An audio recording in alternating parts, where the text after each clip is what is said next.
Shalom Bapak Ibu Saudara kekasih di dalam Tuhan kita Yesus Kristus, dimanapun kita berada hari ini. Saya percaya bahwa kita semua menikmati kebaikan Tuhan, menikmati anugerah Tuhan yang sempurna. Namun satu hal yang harus kita percaya, Tuhan kita adalah Tuhan yang baik, Tuhan yang mengasihi kita. Ada satu ayat dalam kebenaran firman Tuhan. Yesus pernah berkata kepada murid-murid dalam Yohanes pasalnya yang ke-16 ayatnya yang ke-33, semuanya ini telah aku katakan kepadamu supaya kamu memiliki damai sejahtera di dalam aku. Di dalam dunia ini kamu mengalami penderitaan. Teguhkanlah hatimu karena aku telah mengalahkan dunia. Saudara, dari ayat ini ada 3 hal yang dapat saya sampaikan bagi kita, untuk kiranya boleh menjadi kekuatan bagi kita, menjadi penghiburan bagi kita.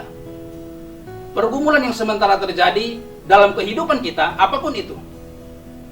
Kalau hari-hari ini dihebohkan dengan virus corona, ataupun masalah dalam kehidupan kita yang kita hadapi, sakit penyakit, kesusahan ekonomi, apapun itu. Lewat ayat ini hal yang pertama bahwa Tuhan tidak pernah menghendaki ataupun Tuhan tidak pernah memberikan itu bagi kita. Karena di situ Yesus berkata bahwa di dalam dunia ini kamu mengalami penderitaan. Jadi penderitaan yang kita hadapi, persoalan yang kita hadapi, pergumulan, tekanan yang kita hadapi dalam hidup ini, itu adalah bagian daripada perjalanan kita di dalam dunia. Karena dikatakan di dalam dunia. Jadi Yesus tidak pernah atau Tuhan tidak pernah mengakibatkan hal itu terjadi bagi kita. Tetapi dunia ini yang kita tinggali, kita hidupi, yang membuat kita mengalami hal-hal itu. Itu yang pertama.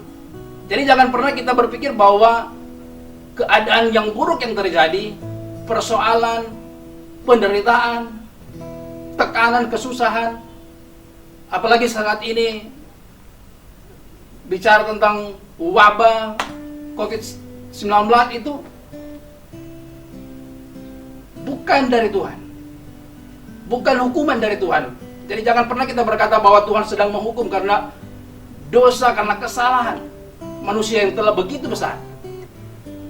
Ingatlah bahwa semua itu terjadi karena kita memang hidup di dalam dunia yang keadaannya seperti itu. Yang kedua yang bisa kita lihat dari ayat ini, Yesus berkata bahwa aku telah mengalahkan dunia.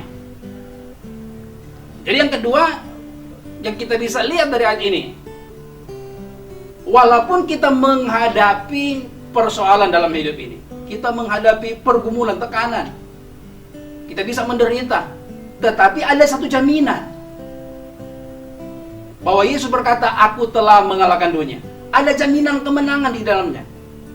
Kita tidak pernah dibiarkan sendiri, kita tidak pernah ditinggalkan sendiri oleh Tuhan. Karena Yesus sudah lebih dahulu mengalahkan dunia. Sehingga kita orang-orang yang percaya kepadanya, kita dikatakan bahwa kita adalah lebih daripada pemenang. Roma pasal 8 ayatnya yang ke-37 di sana dikatakan, kita lebih daripada pemenang.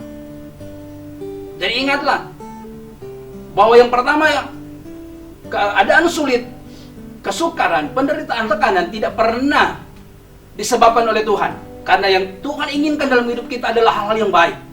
Yakobus 1 ayat 17 dikatakan bahwa setiap pembelian yang baik dan sempurna datangnya dari Tuhan. Sehingga yang kedua, dia memberikan jaminan kemenangan.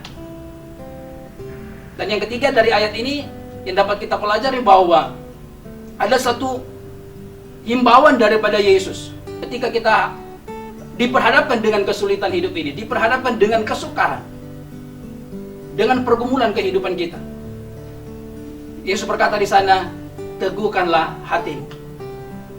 Ini merupakan satu ajakan daripada Tuhan, permintaan daripada Tuhan untuk kita lakukan setiap saat dalam hidup kita.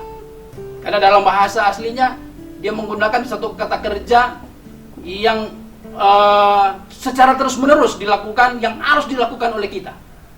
Meneguhkan hati. Kata teguhkan hati juga di sana artinya bahwa memiliki keberanian dalam menghadapi semuanya itu.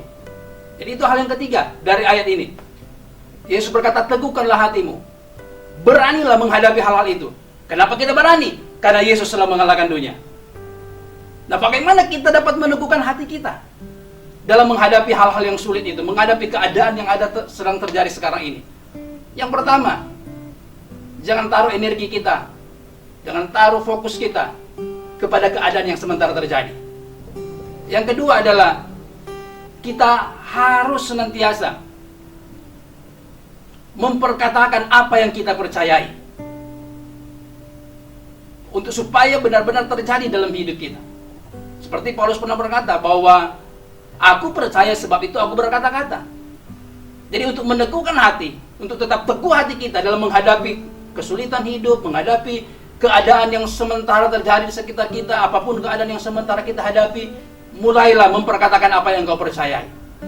Itu yang ketiga, kita harus teguhkan hati dalam menghadapi apapun keadaan yang sementara kita hadapi hari ini, esok, dan nanti. Jangan pernah takut.